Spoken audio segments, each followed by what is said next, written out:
La hora de hacer ciertos análisis en relación con el hombre. Ciertamente, y en nombre de la verdad, la antropología meramente materialista nada sabe sobre lo que es el origen del hombre. Ya en pasadas cátedras hicimos nosotros algunos análisis someros y ahora vamos a ahondar algo más en esta cuestión. Pensemos por un momento en los tiempos mesozoicos de nuestro mundo, en la era de los reptiles.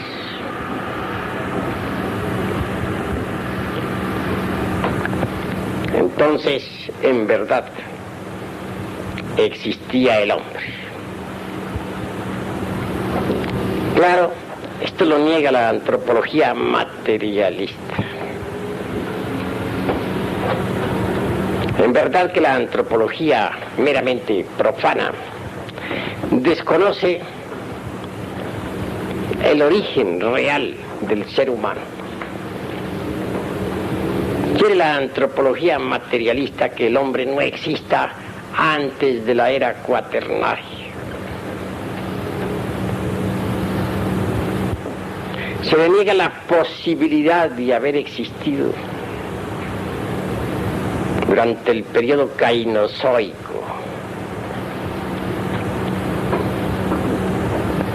lo cual resulta en el fondo manifiestamente absurdo. Sin embargo, hay cosas que lo dejan a uno pensar, y es lo siguiente.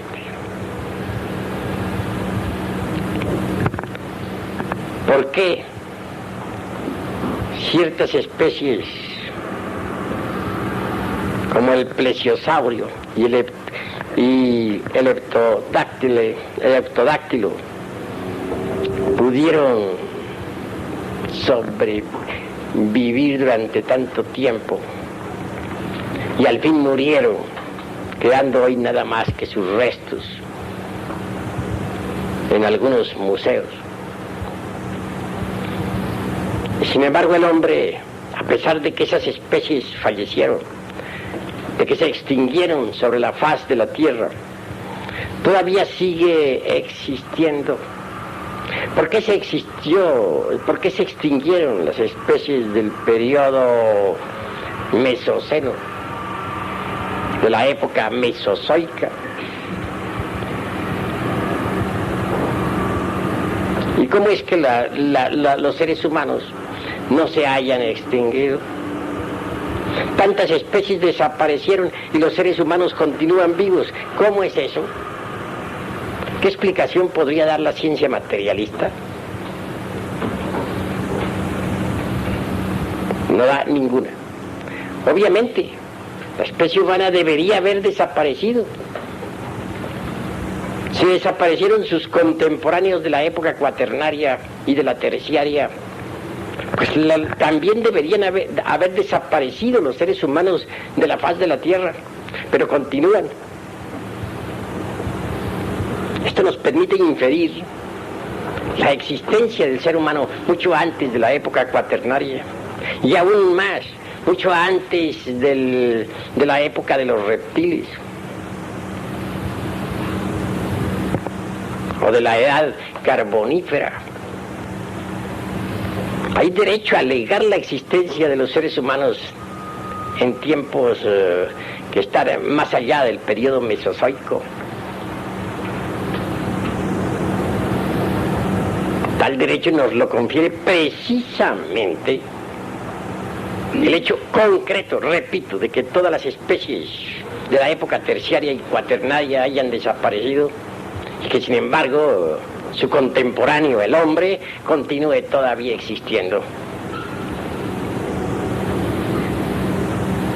Si las otras especies desaparecieron, por inducción debemos decir que al no haber desaparecido el animal intelectual llamado hombre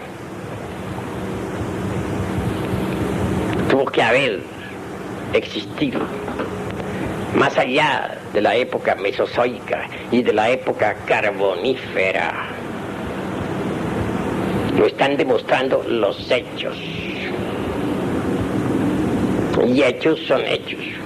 Y ante los hechos tenemos nosotros que rendirnos.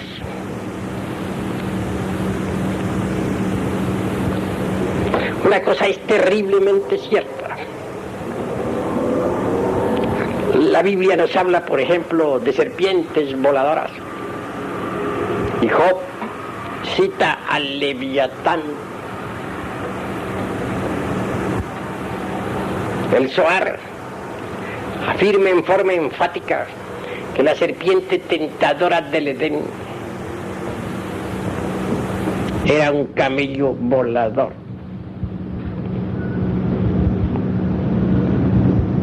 A propósito, no está de más recordar que en Alemania se encontró a una especie de camello volador. Me refiero a restos fósiles que pudieron ser perfectamente organizados por los antropólogos. Tiene un tamaño de 78 pies. Es gigantesco. Un cuello largo, muy largo, semejante al de los camellos.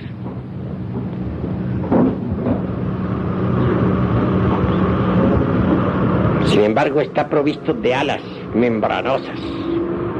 Y cuando se observa el cuerpo de aquellos restos óseos,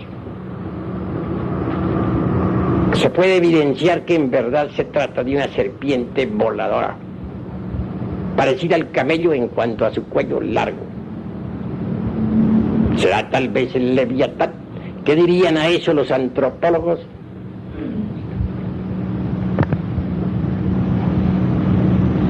Obviamente este sauro,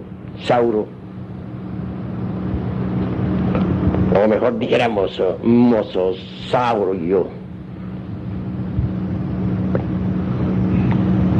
es en el fondo únicamente el resto o lo que queda de lo que fue o de lo que fueron las serpientes voladoras de tiempos arcaicos de nuestro mundo, tierra.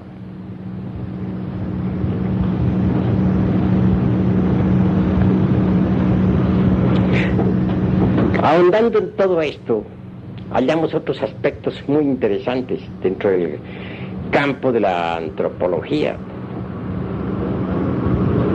En la Biblioteca Imperial de Pekín, por ejemplo, existían pinturas en las que aparecían algunos plesiosaurios y también algunos pterodáctilos.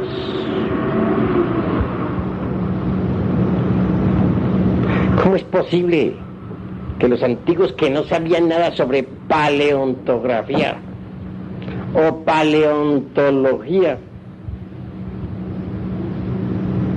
conocieran especies ya extinguidas de la época misma de los reptiles? Esto es algo que no tendría una explicación lógica si no conociéramos nosotros la posibilidad de desarrollar en el cerebro humano ciertas facultades de tipo trascendental, facultades que nos permitirían el estudio de la historia de la naturaleza y del hombre en el fondo mismo de las memorias que yacen ocultas en todo lo que es, ha sido y será.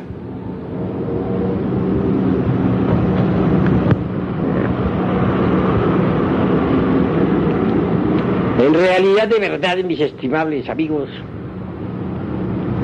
tenemos nosotros que saber que el hombre actual, en modo alguno es el hombre real. Es lo único que podríamos estar de acuerdo con los antropólogos meramente profanos, es en la cuestión del animal intelectual. Que venga en realidad de verdad de la época cuaternaria o finales de la época terciaria es algo que en modo alguno negaría.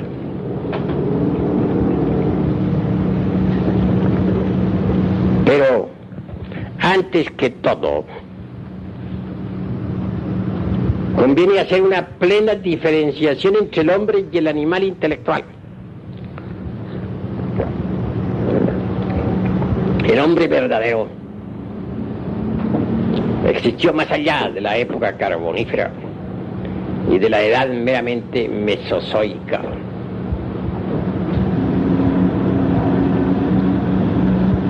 Este hombre verdadero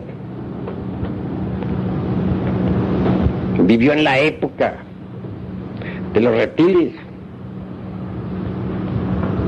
Desgraciadamente algunos seres humanos auténticos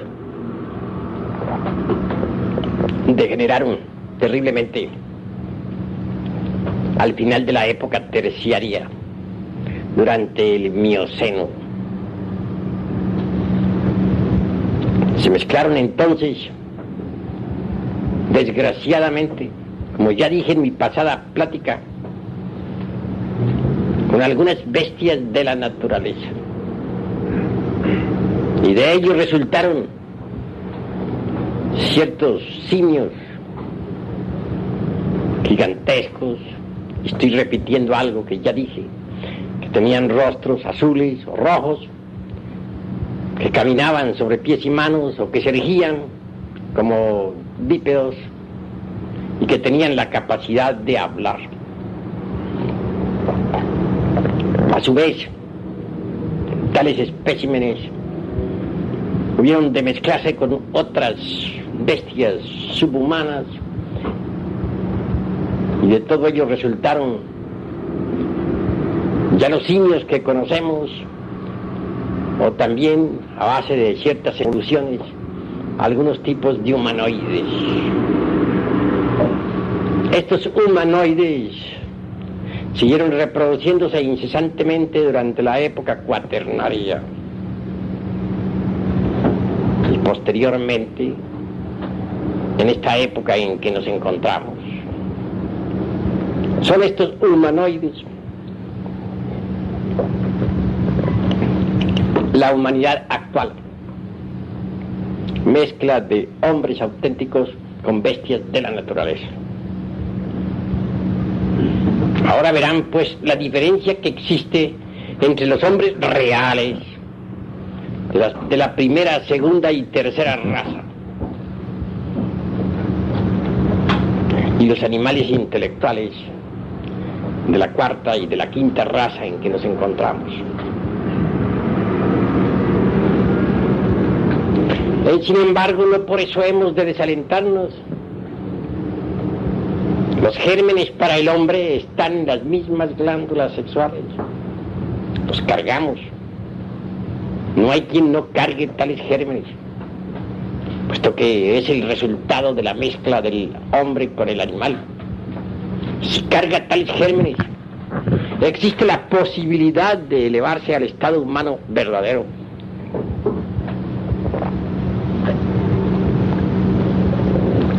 Eso sí, que hay que trabajar con tales gérmenes. Hay que conocer en realidad de verdad los misterios del sexo para poder crear al hombre auténtico dentro de sí mismo. Desgraciadamente, los antropólogos materialistas creen que son hombres. No, desconocen absolutamente los misterios del sexo e inventan múltiples teorías sobre el origen de la humana especie que en modo alguno en verdad podrían resultar útiles. Pienso que todas esas teorías de los antropólogos materialistas están causando gravísimo daño a los pueblos. Es lamentable que la antropología materialista esté corrompiendo a la raza humana. Ya bastante degenerada está, y con tales teorías se degenera cada día en forma peor. Nosotros, como antropólogos gnósticos, tenemos que enjuiciar muy severamente la antropología materialista. A esos que dicen que solamente creen en lo que ven y que sin embargo están creyendo en lo que nunca han visto, en utopías tan absurdas como aquellas de que somos hijos del ratón, o que nuestro antepasado, el mandril, es un elegante caballero.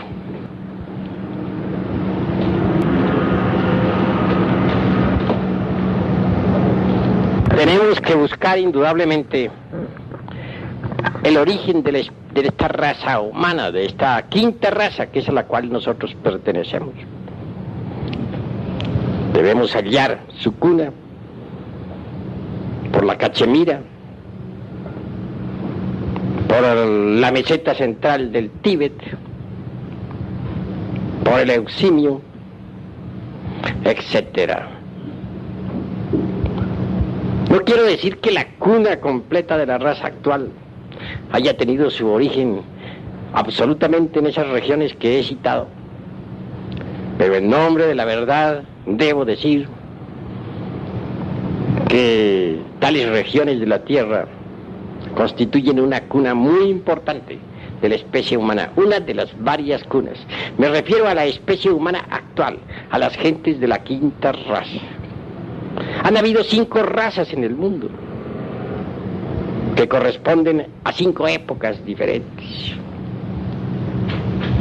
En primer lugar dije que teníamos la raza protoplasmática, luego los hiperbóreos, posteriormente los lemures, más tarde los atlantes, y por último tenemos esta raza que es la nuestra, la área. Nosotros iremos desarrollando a través de estas pláticas la historia de cada raza, aunque sea en forma somera, más una descripción completa de los escenarios en los cuales se ha desarrollado. Hoy por hoy me limito a decir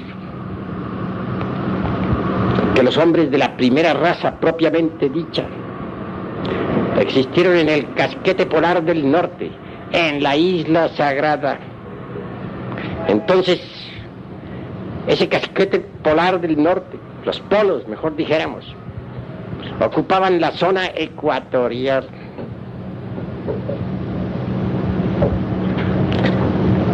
Incuestionablemente, la forma de vida de aquella raza era muy distinta a la actual. Nada sabe sobre eso la antropología materialista. Aún más, estas afirmaciones en modo alguno concordarían con la famosa Pangea, y por lo tanto, al hacer tales declaraciones, lo único que nos exponemos es a la burla de los antropólogos profanos. Es que ellos desconocen en verdad la mecánica celeste en forma total. No saben que existe el proceso de la revolución de los ejes de la Tierra. Piensan que la Tierra ha tenido siempre la misma posición con respecto al Sol. Y es obvio que por tal motivo han inventado su Pangea, pues les resulta más cómodo estudiar astronomía. Los hiperbóreos tuvieron su escenario en esa herradura que rodea al Polo Norte. Obviamente la misma Inglaterra y hasta Irlanda pertenecieron a la tierra de los hiperbóreos. A esa tierra perteneció también Alaska y todas esas regiones que forman una herradura alrededor del casquete polar del norte. La Lemuria existió más tarde, en el Océano Pacífico. Un enorme y gigantesco continente que cubría toda el área del Pacífico. La Atlántida existió más tarde, en el océano que lleva su nombre. Así pues, la fisonomía del globo terráqueo ha cambiado muchas veces. 5 continentes, o 5 aspectos, o 5 escenarios ha tenido nuestro mundo, en los cuales se han desenvuelto 5 razas. ¿Podríamos nosotros aspirar a que ellos, los señores de la antropología materialista, aceptaran todo esto? Incuestionablemente que no, porque ellos creen que se las saben todas, y de todas, todas. No solamente ignoran, sino lo que es peor, ignoran que ignoran. Se proponen atacar al Génesis bíblico, y en su afán anticlerical han inventado todas esas teorías que abundan por aquí, por allá y acullá. No quieren entender siquiera lo que significa la palabra Edén.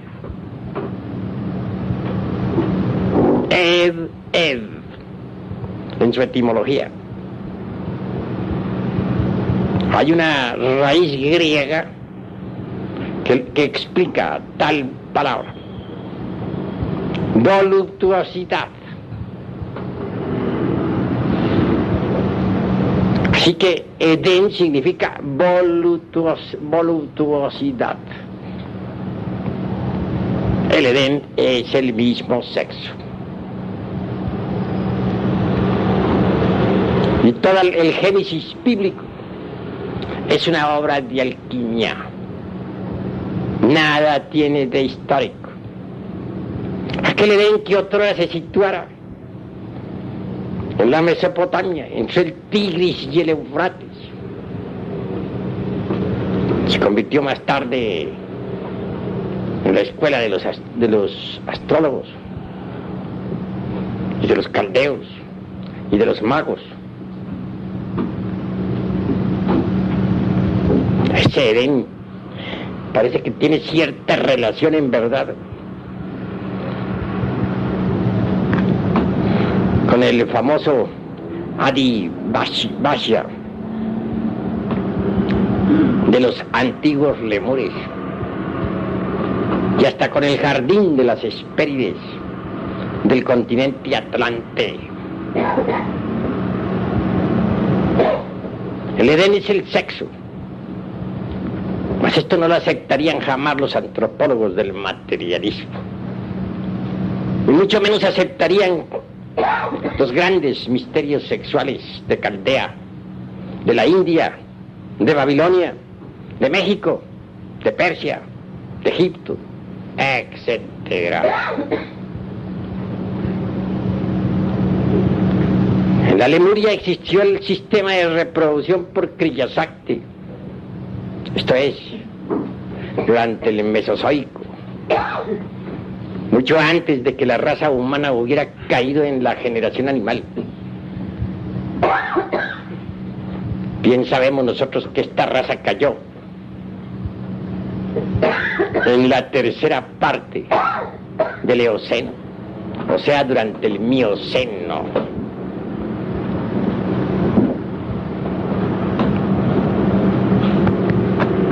Las gentes, los hombres verdaderos de la época mesozoica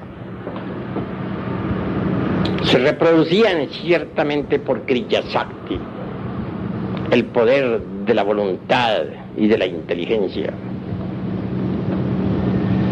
pero eran hombres, y su sistema de reproducción no sería aceptado hoy en día por los animales intelectuales, porque el sistema de reproducción de los hombres verdaderos es el de Kriyasakti.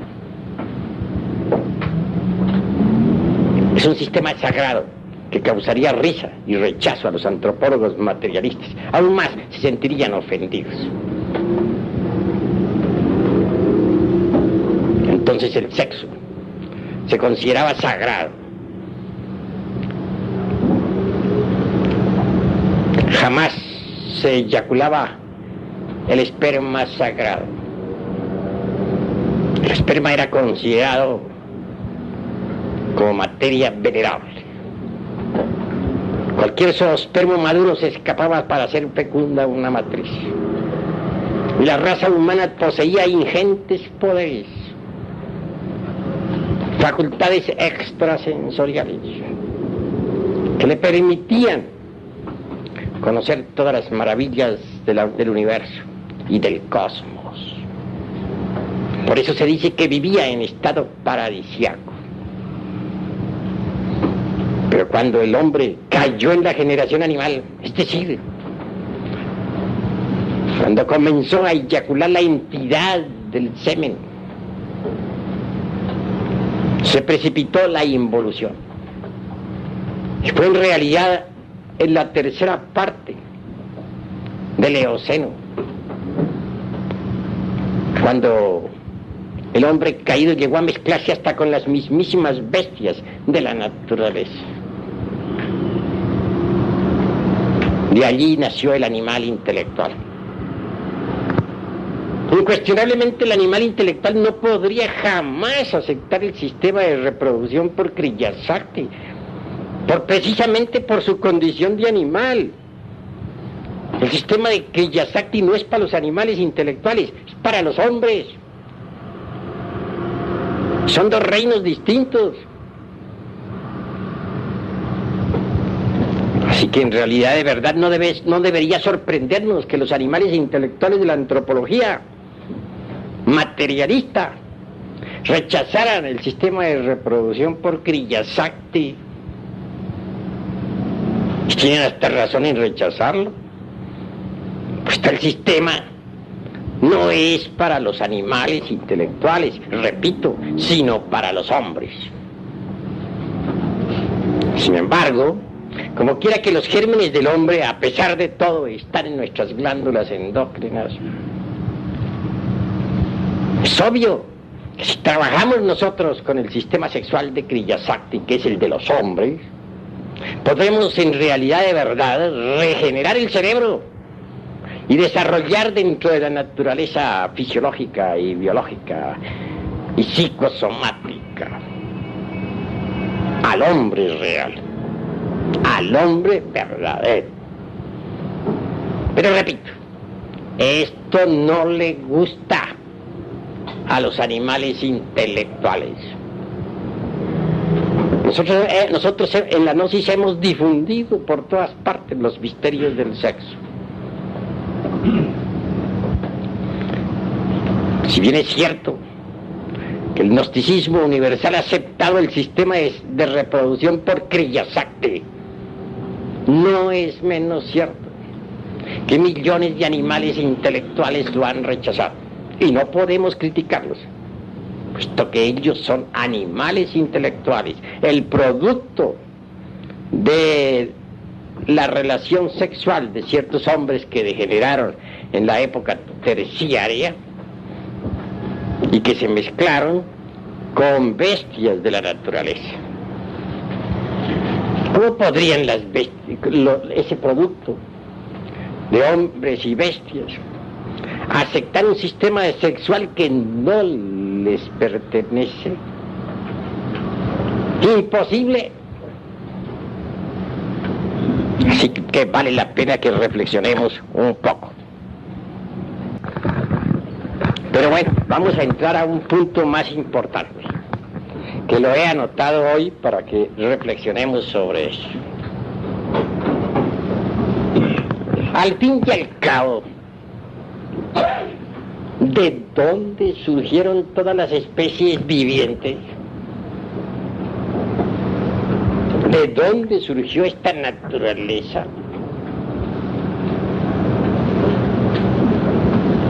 ¿Por qué tendríamos nosotros que aceptar meras utopías materialistas? ¿Por qué habríamos de aceptar el dogma de la evolución? ¿Por qué tendríamos que vivir nosotros dentro del mundo de las hipótesis?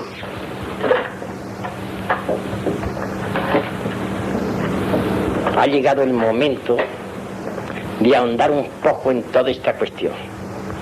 En mi pasada plática dije que la especie humana, antes de aparecer en el escenario del mundo, se había desarrollado en las dimensiones superiores de la naturaleza y del cosmos. Claramente que la especie humana se había desenvuelto en otras dimensiones. También dije que los señores materialistas no aceptaban esas dimensiones superiores. Ellos quieren que a la fuerza estemos metidos dentro del dogma tridimensional de Euclides. Son como el cerdo que quiere estar a todas horas en la posilga y no quiere ver nada que no se parezca a posilga. Pero nosotros no aceptamos esos dogmas. En primer lugar, porque a ellos no les consta las hipótesis que han afirmado de que el hombre venga del Chaco. Nunca Darwin dijo que el hombre viniera del mono. Jamás. Dijo sí que el hombre y el mono tendrían un antecesor común. Darwin abrió una puerta. Nada más. Cuando Carlos Marx le dedicó a Darwin su dialéctica materialista, este se ofendió. Rechazó tal dedicatoria. Se sintió muy molesto. Mr. Darwin no era materialista. Investigaba y abrió una puerta. Eso es todo. A nosotros nos toca aprovechar esa puerta y ahondar en el misterio. Si todo lo que hay hasta ahora son hipótesis, como lo dice Haeckel, quien en verdad asegura en forma enfática que ni la geología, ni la filogenia serían jamás ciencias exactas. Si las teorías de un día desaparecen al otro día, si estos señores están afirmando lo que nunca han visto, a pesar de que dicen que no creen sino que lo que ven, si están mintiendo en esa forma, entonces no podemos ni debemos darles crédito. Tenemos que apelar a la sabiduría de los antiguos. Así lo enseña el gnosticismo universal. Que la raza humana se hubiera desenvuelto en otras dimensiones, eso es un imposible para la ciencia materialista. Pero es una realidad para los gnósticos. Si los sabios antiguos podían hablar del plesiosaurio, si podían mencionar a distintas bestias de las épocas de los reptiles y aún más del periodo carbonífero, sin saber, como ya dije, paleontología ni paleontografía, ni tener todas esas jergas en la cabeza, es porque poseían facultades extraordinarias que pueden ser desenvueltas y que residen dentro del cerebro humano. ¿Podrían los señores antropólogos materialistas afirmar que ya conocen totalmente el cerebro humano? Es obvio que no. Aún más, afirmo claramente que la ciencia médica todavía no conoce en realidad de verdad el cuerpo humano. Creerán que lo conocen, mas no lo conocen. Mucho más tarde, cuando ustedes ahonden en la ciencia de los ginas, podrán corroborar mis afirmaciones. Pero no nos desviemos tanto del tema. Al fin y al cabo, ¿cuál es el origen de la humanidad, de la tierra, de las razas, de la naturaleza, de todo lo que ha sido, es y será? Esto es lo que hay que reflexionar hoy. ¿Qué nos dicen los náhuatl sobre el Omeyocán? ¿Y qué es el Omeyocán, el lugar 2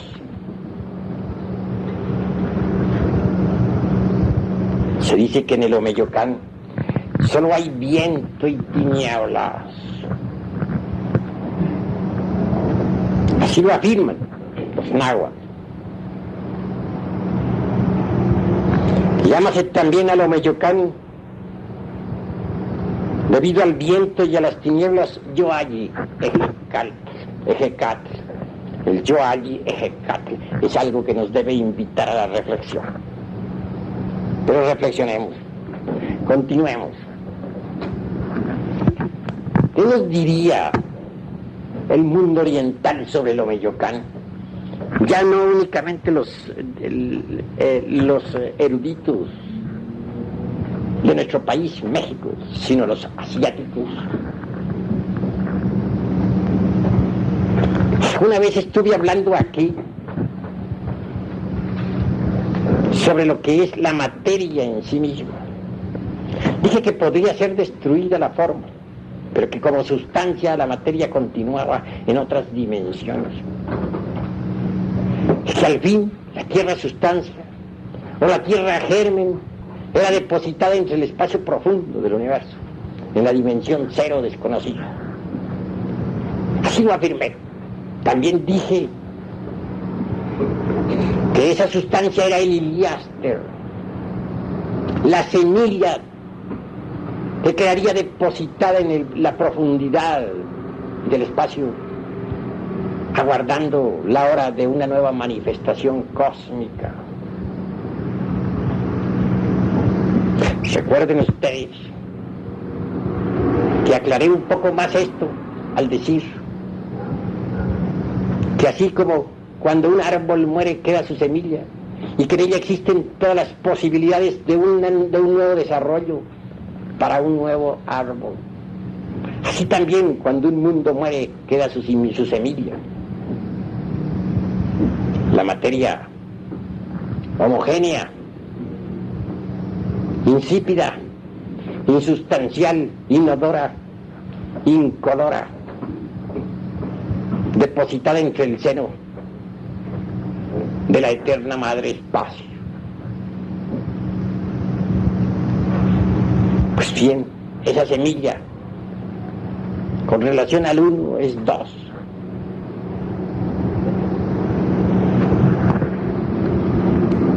No debemos olvidar que para ser uno se necesita ser dos. Solo así podemos, que para ser uno hay que primero ser dos. Y el uno se siente dos. Esa tierra caótica, primigenia, insípida, insustancial, inodora, ese germen de mundo, depositado entre la madre espacio, es el Omeyocán. Un verdadero paraíso que durante el tiempo de inactividad vibra, sin embargo, con felicidad. Llámase también, se ha dicho al Omeyocán, debido al viento y a las tinieblas, Yoalli Ejecatl. ¿Por qué? Porque Ejecatl es el dios del movimiento cósmico, el dios del viento. Yoalli Ejecatl. He ahí el gran movimiento cósmico en el Omeyocán. Es allí en el Omeyocán donde reina la auténtica felicidad del mundo, la dicha inagotable, profunda.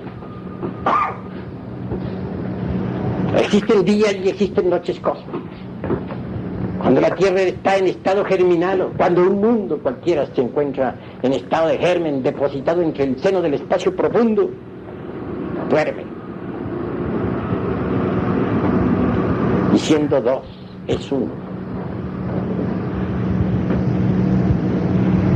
Después de cierto periodo de actividad, entonces el impulso eléctrico, el huracán eléctrico, hace que todos los aspectos positivo y negativo entren en actividad.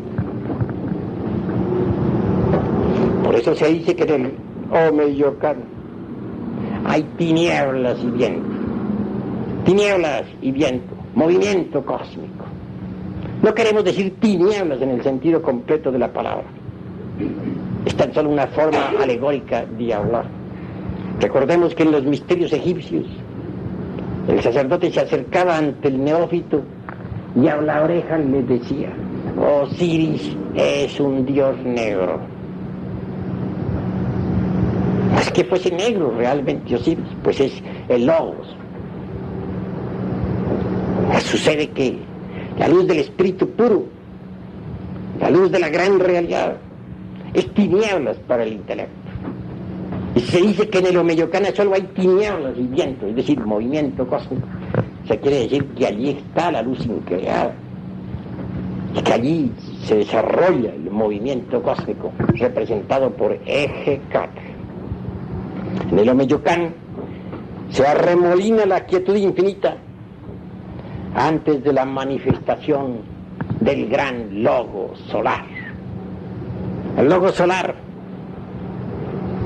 en la tierra sagrada de Anáhuac fue siempre llamado Quetzalcóatl. Así pues, Quetzalcóatl, como logos, existe indudablemente mucho antes de toda manifestación cósmica. Es el logos. El Omeyocán es el ombligo cósmico del universo, donde lo infinitamente grande revienta en lo infinitamente pequeño, en recíprocos remolinos que vibran y palpitan intensamente. Allí lo grande y lo chico se encuentran, el macrocosmos y el microcosmos. Con la aurora del universo, el huracán eléctrico hace palpitar todos los átomos en forma de remolinos dentro del Omeyocán, dentro del ombligo del universo, dentro de la matriz cósmica, que es el 2.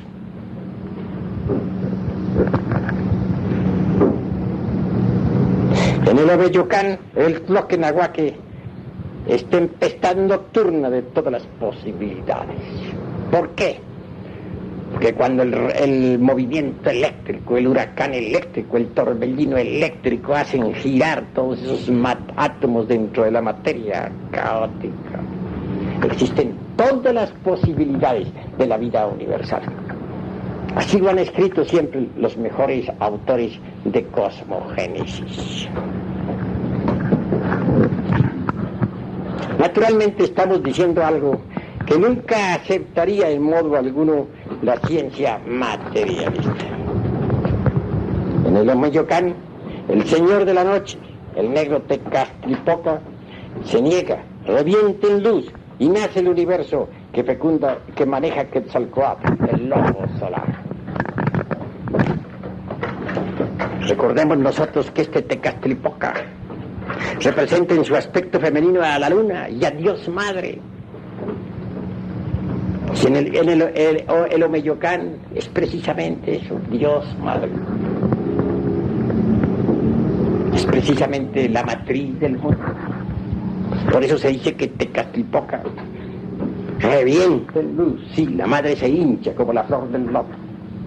Y al fin nace este universo, que de hecho fecunda el logos.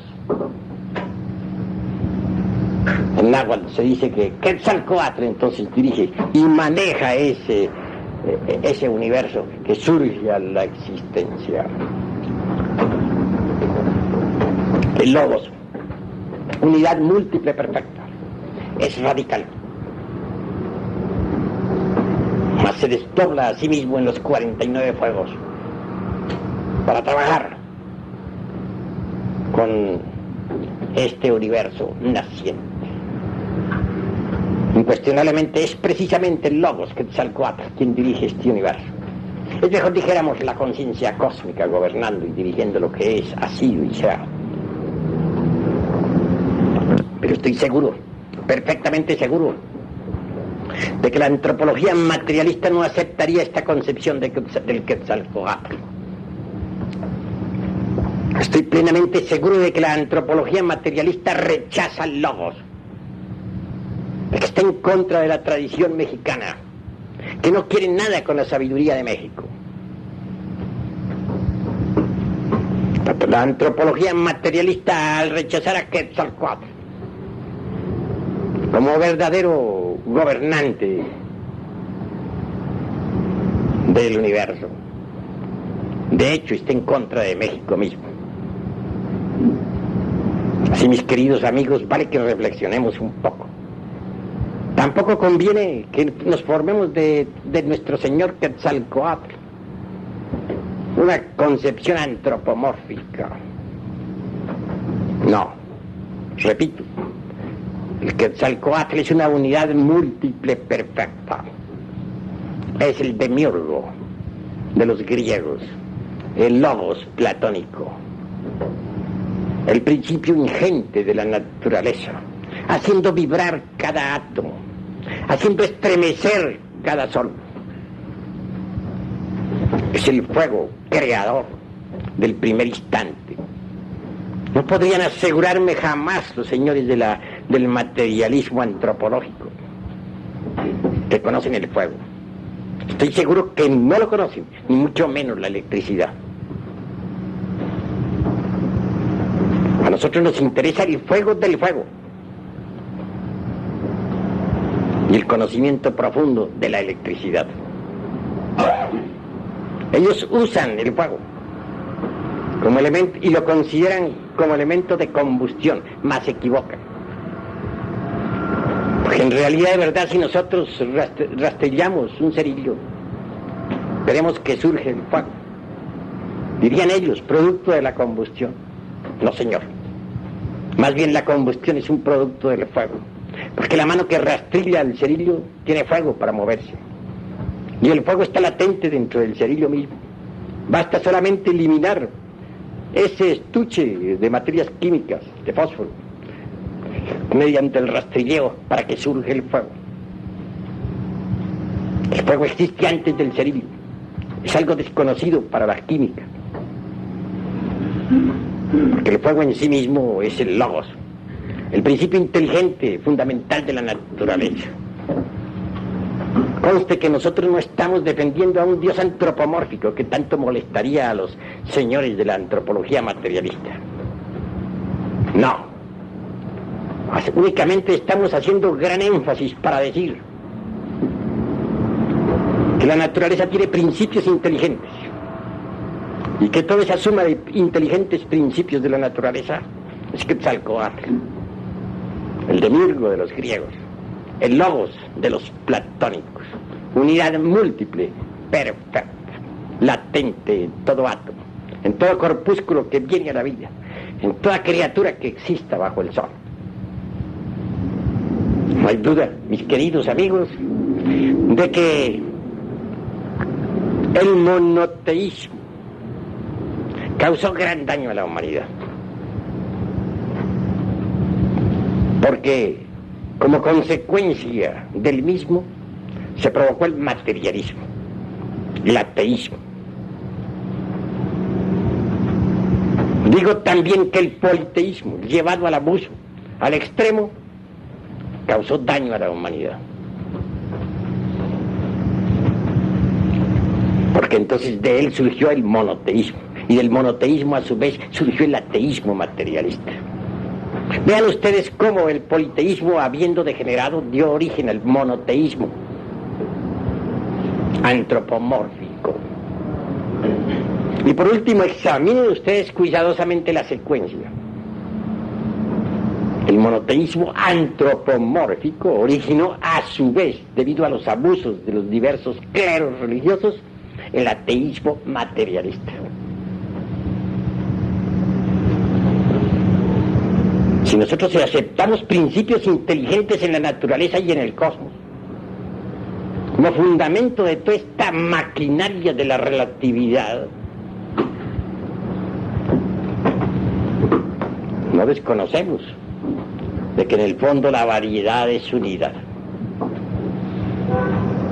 Conceptúo que en un futuro inmediato la humanidad tendrá que volver al politeísmo, pero en una forma monística, trascendental.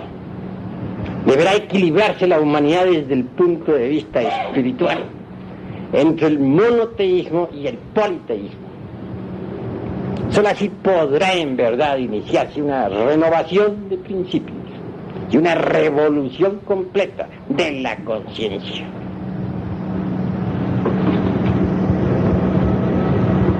Hasta aquí mis palabras de esta noche. Dejo ahora plena libertad a los aquí presentes para que hagan las preguntas.